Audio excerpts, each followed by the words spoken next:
आज का प्रश्न है क्या दहेज देने और लेने का करार शून्य होता है।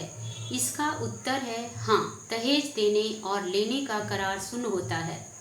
प्रस्तुत समस्या दहेज प्रतिषेध अधिनियम 1961 की धारा 5 से लिया गया है, जिसमें दहेज देने और लेने के का करार शून्य माना गया है।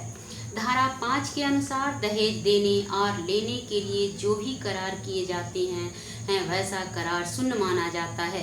संविदा अधिनियम की धारा 28 के अंतर्गत विधिक कार्यवाहियों के अवरोधक करार को शून्य घोषित किया गया है, अर्थात ऐसा करार जो विधि के उपबंधों को विफल करने वाला हो वो वैसा करार प्रारंभ से ही शून्य माना जाता है। अतः कह सकते हैं कि दहेज देने और लेने का करार दहेज प्रतिषेध अधिनियम के उपबंधों के विरोध में है, इसीलिए यह करार प्रारंभ से ही शून्य है।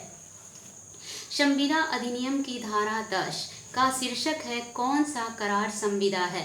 धारा 10 के अंतर्गत सभी करार संविदा है यदि वह सक्षम पक्षकारों के स्वतंत्र सम्मति से विधिपूर्ण उद्देश्य और विधिपूर्ण प्रतिफल के लिए किया गया है।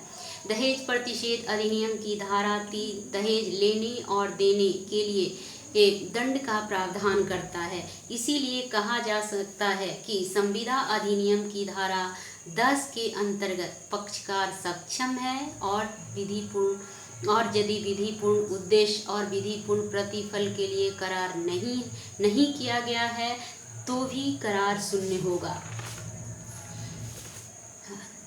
अतः कहा जा सकता है कि दहेज प्रतिषेध अधिनियम की धारा 5 के अनुसार दहेज लेने और देने का करार इसलिए शून्य है क्योंकि यह विधि के उपबंधों को विफल करने वाला है और विधि द्वारा ऐसा करार विधि द्वारा निषिद्ध है।